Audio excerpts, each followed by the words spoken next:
तारिक भाई आपकी लिखाई पढ़ाई बड़ी जबरदस्त चल रही है। 3 सीट जिसको रामगोपाल यादव ने कहा कि इस पर जो है ये चुनाव रद्द करा दीजिए, वो 3 सीट है मीरापुर, कुंदरकी और सीसामऊ, जहां पर 40, 60 और 45% मुस्लिम वोटर्स हैं लगभग में।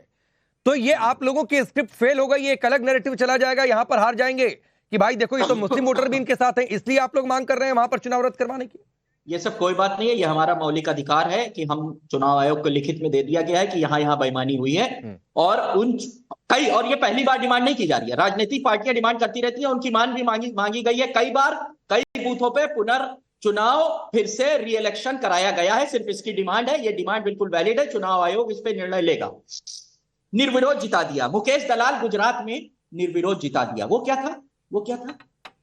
था? निर्विरोध लोग पहली बार जीते जब अखिलेश यादव जी ने बना दिया था। और मुकेश दलाल जो भाजपा का गुजरात में जिता दिया था, वो क्या था? वो कुछ नहीं था, वो निर्विरोध सब लोग आए, भैया हाथ जोड़े, भैया हम लोग तैर गए हैं और नहीं लड़ेंगे। उसमें दबाव नहीं बनाया गया था, उसमें दबाव बना के कांग्रेस प्रत्याशी का पर्चा नहीं वापस खराब कराया गया था, खारिज करवाया गया था। तो जब हम एक उंगली आपकी तरफ करते हैं तो ये 3 हमारी तरफ आ जाती है। तो जब निर्विरोध की बात करिए तो अपने वाला पहले बता दिया करिए, हमारा वाला बाद में बताया करिए। चलिए 2012 में ये 2012 की परिस्थिति कि जब नॉमिनेशन ही कोई नहीं कर पाया, सिंबल लेकर लखनऊ से चले प्रत्याशी कन्नौज तक नहीं पहुंच पाए, इसका अध्ययन इनका नहीं होगा, इनको जानकारी नहीं होगी, इसलिए मैं इनको कुछ नहीं कह रहा हूं कि सिर्फ प्रत्याशी का नाम वापस ले लेना और नॉमिनेशन करने ही न देना, दोनों में बहुत अंतर है। आप थे वहां। मैं ये मुकेश दलाल का जब नामांकन हो रहा था गुजरात में था वहीं। मैं तो 1995 से राजनीति में हूँ, मैं तो 1995 में राजनीति में हूँ। अच्छा ठीक है, मैं आगे बढ़ रहा हूँ। तारिक खान एक और छोटा सा सवाल, तारिक खान एक और बहुत छोटा सवाल और 30 सेकंड में शार्प रिप्लाई करिएगा। आपने कहा कि एक उंगली उठाइए तो 3 उंगली अपने ऊपर उठती है, तो आप जो चुनाव में गड़बड़ी की बात कह रहे हैं तो 3 उंगली तब भी आपके ऊपर नहीं उठ रही है। किस रिस्पेक्ट में कहा मैंने कहा कि जब आप निर्विरोध चुनाव जिताते हैं, निर्विरोध चुनाव के रिस्पेक्ट में कहा। अब बाकी आप जो पूछना चाहिए पूछिए। ठीक है, मतलब वो रिस्पेक्ट आप अपने, ठीक है, इन रिस्पेक्ट होता है, किस रिस्पेक्ट में मैंने कहा, रेफरेंस टू द कॉन्टेक्स्ट। ठीक है, वो कॉन्टेक्स्ट आप अपने हिसाब से तय करेंगे। अवधेश जी ये कॉन्टेक्स्ट अपने हिसाब से तय करेंगे, चाहे चुनाव आयोग का कॉन्टेक्स्ट हो, चाहे मुस्लिम बहुल सीटों का, क्योंकि ये चर्चा तो हो रही है यूपी की 9 सीटों को लेकर कि भाई 3 ही पर इतना बवाल क्यों है। सर एक बात मेरी सुनिए राकेश भाई, अगर 5 लोगों को भी वोट नहीं डालने दिया तो वो लोकतांत्रिक नहीं, देखिए नहीं आपके पास उन 5, एक मिनट अवधेश जी 1 सेकंड 20 सेकंड दीजिए। आपके पास उन 5 लोगों की डिटेल है, मुझे व्हाट्सएप करिए तुरंत। अरे हजारों डिटेल है। नहीं आपने कहा ना 5 लोगों की, 5 लोगों का नाम पता गांव हमको जो आपके पास डिटेल है कि उनको रोका गया, उनको आप भेजिए, मैं बातचीत करने की कोशिश करूंगा, आप भेजिए डिटेल। मैं आपको चैलेंज दे रहा हूं, के पास है मेरा फोन मेरे हाथ में है, सुनिए तारिक खान, मेरा फोन मेरे हाथ में है, आपके पास 5, 10, 100 अगर ऐसे लोगों की डिटेल है जिनको वहां पर लिखिए, हाँ तो भेजिए, मुझे व्हाट्सएप करिए, हाँ मुझे व्हाट्सएप करिए डिटेल ना भाई, मैं लोगों को नाम लिखिए। अरे मैं नाम अभी क्यों लिखूं, मैं किसी की पहचान यहाँ पर सार्वजनिक तौर पर उजागर थोड़ी नहीं करूंगा। आप नाम पता मोबाइल नंबर मुझे व्हाट्सएप करिए, आपके पास नहीं तारिक खान आपके पास मेरा नंबर है, आप नाम पता एड्रेस पूरा मोबाइल नंबर मुझे व्हाट्सएप करिए, मैं कोशिश करूंगा कि हमारे सहयोगी वहां पर बातचीत करें और पूछें उनकी राय लेकर। और मैं ये बात क्यों कह रहा हूं, और इसलिए कह रहा हूं कि हमारे कैमरे पर जब हाजी रिजवान घूम रहे थे और उनके सामने जो वोटर थे और कह रहे हैं कि इनको रोक दिया और उन्होंने कह दिया कि हमको नहीं रोका, तो मुझे आप डिटेल व्हाट्सएप करिए, मैं आपको कमिट कर रहा हूं कि मैं बातचीत करने की कोशिश करूंगा।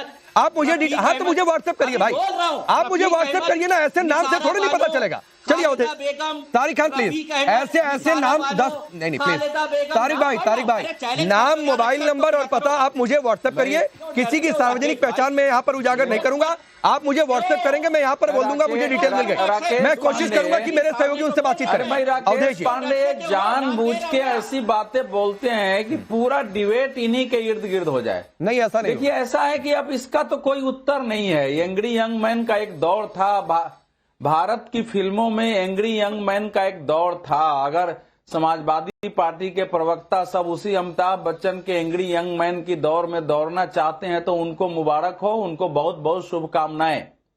लेकिन देश में संविधान सम्मान की बात करने वाले लोग, तथा कथित संविधान की रक्षा की बात करने वाले लोग, संविधान खत्म होने खत्म करने के विरुद्ध लड़ाई लड़ने की बात करने वाले लोग अगर इतनी बड़ी संवैधानिक संस्था पर, संवैधानिक पद पर सुबह से रात तक उस पर प्रश्न उठाते हैं, उसकी मिट्टी पलीत कर रहे हैं, तो आप सोच सकता है, मैं देश के सामने ये विषय रख रहा हूं कि संविधान के प्रति इनकी कितनी आस्था है।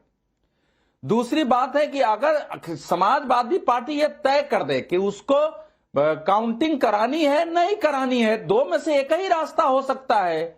वो चुनाव आयोग को लिख के बताए कि हमको यहां का काउंटिंग नहीं चाहिए, हम 3 जगह का चुनाव कैंसिल करना चाहते हैं। दोनों चीजें जब आप कर रहे हैं तो इसका मतलब क्या होता है?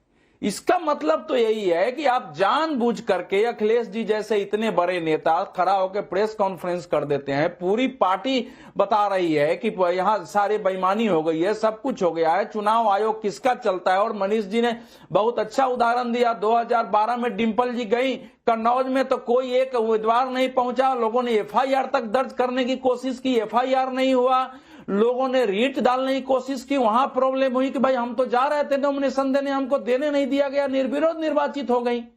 तो वो भी एक दौर था वो समाजवाद। इस समय की परिस्थिति यह है कि कुछ क्षेत्रों में यद्यपि मुस्लिम वोटों को अपने पक्ष में करने के लिए फंडामेंटलिस्ट फोर्सेस को जितने बढ़ावा दे सकते थे दिया है, लेकिन स्थानीय उम्मीदवारों ने जो कुछ काम किए हैं उसके आधार पर ऐसा लग रहा है कि जितनी वोट हमको शायद चाहिए था उतनी नहीं मिली है। ठीक है, ठीक, जीत हार होगी तो शायद कम ज्यादा से ठीक है। अवधेश जी मैं आऊंगा, लेकिन देखिए अगर देश का वातावरण, राकेश जी महत्व का विषय यह है न, सुना पूरी पंक्ति, एक चुनावी प्रक्रिया एक संपन्न हो चुकी है। अगर देश की ऐसी बड़ी पार्टियां खड़ा होकर पूरी चुनावी प्रक्रिया पर, पूरे चुनाव आयोग पर, पूरी सरकारी मशीनरी पर, कल इनको भी सत्ता में आना है, वही पुलिस प्रशासन रह रहेगा, अगर इस ढंग से खलनायक बनाते नहीं, और अभी मैं चर्चा करूंगा।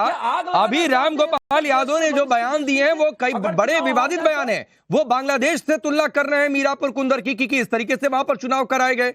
बहुत सारी बातें उन्होंने बड़ी गंभीर कही है, मैं उस पर आऊंगा। मैं चंद्रमोहन जी थोड़ा सा महाराष्ट्र झारखंड की बात कर लें। ये जानकारी मिली है कि वहां पर आप लोग होटल और चौपर भी बुक करवा रहे हैं, क्या बड़ी बैठकें भी हो गई हैं?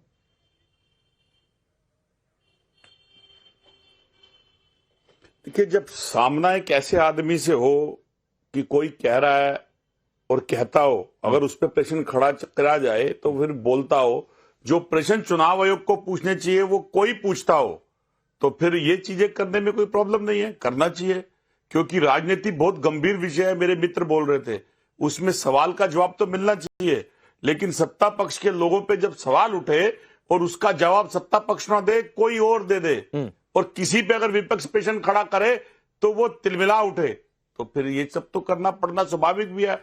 और ऐसा क्या है कि चुनाव प्रणाली में हर बार चुनाव होता है और हर बार उस चुनाव प्रणाली के अंदर कई प्रश्न खड़े हो जाते हैं और उन सवालों का जवाब कभी नहीं मिलता। और जिनको पूछना चाहिए वो सवाल किससे पूछते हैं? तो चंद्रमोहन जी, आपने ये माना कि होटल और चौपर बुक किए जा रहे हैं, तो टूट फूट की संभावना, गुंजाइश तब बनती है या ये कोशिशें तब होती है जब एक पक्ष को मेजॉरिटी नहीं मिलती है? मतलब आप लोग ये मानकर चल रहे हैं कि आपके गठबंधन को मेजॉरिटी नहीं मिल रही है कम से कम।